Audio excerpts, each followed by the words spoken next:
23 de julho de 1983, a 41 mil pés sobre o território deserto do centro do Canadá, os dois motores de um Boeing 777 da Air Canada apagaram ao mesmo tempo, silenciosamente, sem explosão, sem falha mecânica, sem turbulência. Os motores simplesmente pararam, porque não havia mais combustível. O avião mais avançado já operado pela Air Canada, em serviço havia apenas 3 meses, havia se transformado num planador de 100 toneladas, com 69 pessoas a bordo, em plena noite, sobre um dos trechos mais isolados da América do Norte. A distância até o aeroporto mais próximo era de 120 quilômetros. A altitude perdida seria o equivalente a 41 andares por minuto.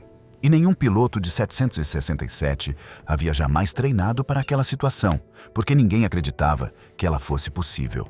O Boeing 767-233, registrado como Segaun, era praticamente novo.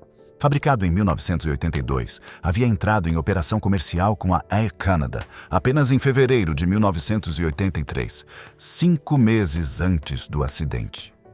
Era a aeronave mais moderna da frota canadense. O 767 de corredor duplo representava o estado da arte da aviação comercial. Sistemas eletrônicos de gestão de voo, computadores de bordo avançados, cockpit de vidro com displays eletrônicos, substituindo os instrumentos analógicos tradicionais. Era o futuro da aviação, voando com a bandeira da Air Canada. O voo havia partido de Montreal com destino a Edmonton, com escala em Ottawa. O trecho final, Ottawa a Edmonton, carregava 61 passageiros e 8 tripulantes. O comandante Robert Pearson, 48 anos, acumulava mais de 15 mil horas de voo e uma característica incomum para um piloto de linha aérea. Ele era piloto de planador certificado nos fins de semana. Havia praticado o esporte por anos e compreendia intuitivamente os princípios de voo sem motor de uma forma que a maioria dos pilotos comerciais jamais havia precisado desenvolver. O primeiro oficial, Maurice Quintal, 36 anos, tinha mais de 7.000 horas de voo e um conhecimento geográfico específico que, como descobriremos, seria absolutamente decisivo. Antes de ingressar na Air Canada, Quintal havia servido como piloto militar na base aérea de Gimli, em Manitoba, um aeroporto que ele conhecia em detalhes e cujas coordenadas ele poderia estimar de memória. O voo havia decolado de Ottawa sem nenhum sinal externo de problema. A aeronave estava em altitude de cruzeiro, o piloto automático engajado, a tripulação executando a rotina de cruzeiro sobre o interior escuro do Canadá. Mas algo havia saído catastroficamente errado horas antes, em solo, e ninguém havia percebido. Às 20h46 hora local, enquanto o Segaun cruzava Manitoba a 41 mil pés, uma luz de alerta de baixa pressão de combustível acendeu no motor esquerdo. Em seguida, o motor esquerdo apagou. A tripulação iniciou o procedimento de emergência de motor único. Havia, por definição, um segundo motor funcionando e a Air Canada havia operado voos de motor único antes. Era uma emergência gerenciável, mas havia algo errado com os números no computador de gestão de combustível. O computador de gerenciamento de combustível do 767 havia apresentado falhas intermitentes durante o voo. Uma das sondas de medição de combustível estava inoperante, fato conhecido pela tripulação. Para compensar, a tripulação havia usado um procedimento alternativo para calcular o combustível a bordo, pesando o combustível remanescente em quilogramas usando uma régua de medição manual. Depois, convertendo para volume usando um fator de densidade. E foi aqui que aconteceu o erro que nenhum sistema eletrônico pode prevenir. Um erro humano de conversão de unidades. Às 20h48, 2 minutos após o motor esquerdo apagar, o motor direito também parou. Por razão idêntica: ausência total de combustível. O silêncio que se instalou no cockpit foi descrito por Pearson em entrevistas posteriores como diferente de qualquer coisa que havia experimentado em 15.000 horas de voo.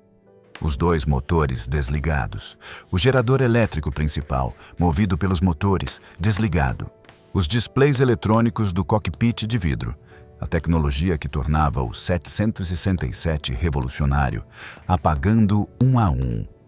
O que restava era uma bateria de emergência, instrumentos básicos de backup analógicos e um Boeing 767 transformado num planador sobre a escuridão de Manitoba. Pearson assumiu os controles manualmente. A aeronave, sem propulsão, afundava a uma taxa aproximada de 2.000 pés por minuto em voo reto, mais rápida em curvas. A cada minuto que passava, a janela de opções se fechava. Pearson tinha aproximadamente 15 a 20 minutos de altitude disponível. Precisava de um aeroporto, precisava de uma pista, precisava de algo alcançável. Quintal, o primeiro oficial, fez a pergunta que potencialmente salvou 69 vidas. Gimli está perto daqui? A base aérea de Gimli havia sido desativada como instalação militar anos antes. Quintal sabia que havia sido convertida em aeroporto civil com uma pista longa o suficiente para um 767. A distância estimada era de 120 quilômetros. Com a altitude disponível e a razão de planeio do 767, a conta era viável, mas estreita. O problema era que Quintal não sabia que metade da antiga pista principal de Gimli havia sido convertida em pista de corrida de automóveis. Naquele domingo à tarde, a Winnipeg Sports Car Club havia organizado um evento de corrida na pista. Havia pessoas, carros, trailers, barracas de alimentação e crianças brincando no espaço que o 767 precisava para pousar. Mas isso ainda estava por vir. Antes, havia o problema de pousar um 767 sem energia hidráulica suficiente para operar os sistemas de freio e os flaps adequadamente. Pearson e Quintal declararam emergência com os controladores de Winnipeg. A sequência de comunicações que se seguiu foi conduzida com notável calma técnica por ambos os lados, dado que nenhum protocolo havia antecipado um 767 bimotores sem combustível em planeio sobre Manitoba. Os controladores tentaram calcular a trajetória para Gimli.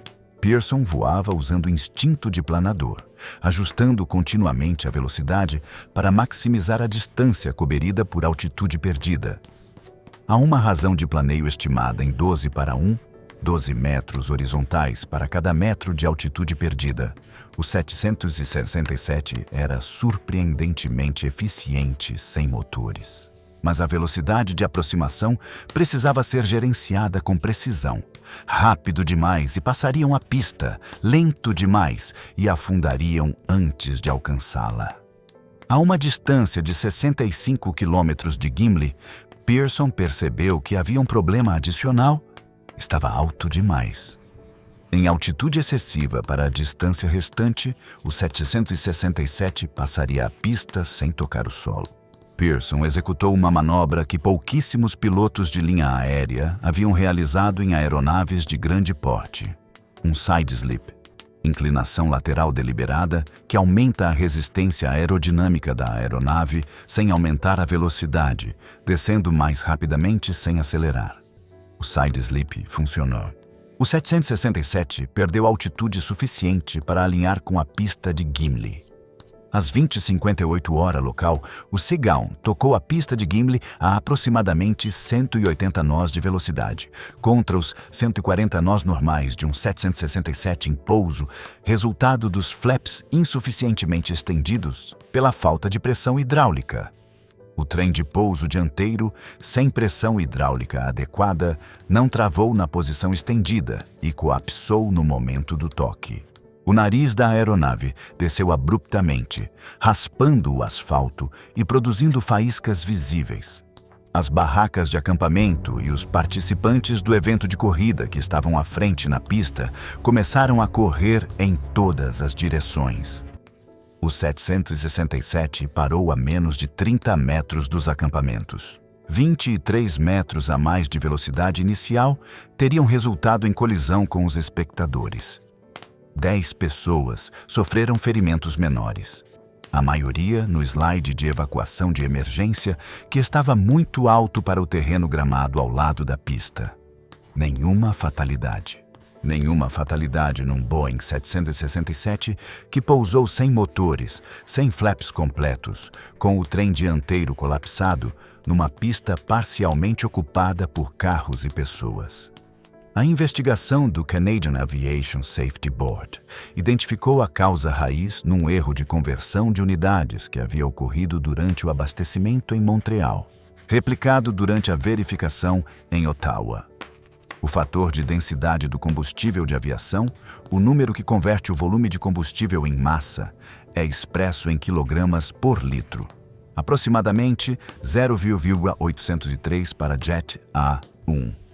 Mas os técnicos de terra e a tripulação envolvidos no cálculo haviam utilizado o fator em libras por litro, não em quilogramas por litro. O Boeing 767 era uma das primeiras aeronaves da Air Canada operando em sistema métrico. A frota anterior usava libras. Os formulários de abastecimento, os procedimentos e o treinamento estavam em transição entre os dois sistemas, e a transição havia sido feita de forma insuficientemente rigorosa.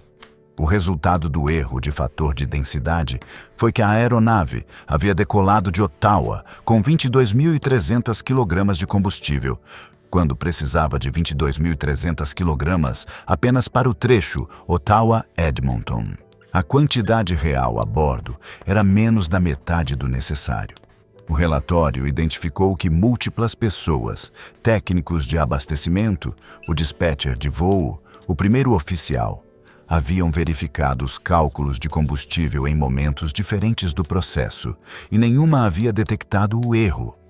Cada verificação havia confirmado os números do calculista anterior em vez de recalcular de forma independente. O que deveria ser uma camada de segurança, múltiplas verificações, havia se tornado uma cadeia de confirmações circulares. Como resultado direto do Gimli Glider, a Air Canada implementou treinamento mandatório de verificação independente de cálculos de combustível, com obrigação de recálculo zerado, não revisão dos números anteriores, mas novo cálculo independente partindo dos dados brutos. A ICAO expandiu os requisitos de documentação de transição de sistemas de unidades em procedimentos de manutenção e operações de voo. A Boeing revisou os manuais do 767 para tornar o fator de densidade do combustível mais explicitamente documentado em múltiplos pontos do checklist de abastecimento. O comandante Pearson e o primeiro oficial Quintal foram inicialmente suspensos pela Air Canada por violações de procedimento relacionadas ao gerenciamento de combustível. Após revisão, as penalidades foram reduzidas. Nos anos seguintes, Pearson tornou-se um símbolo de competência pilotagem sob pressão extrema.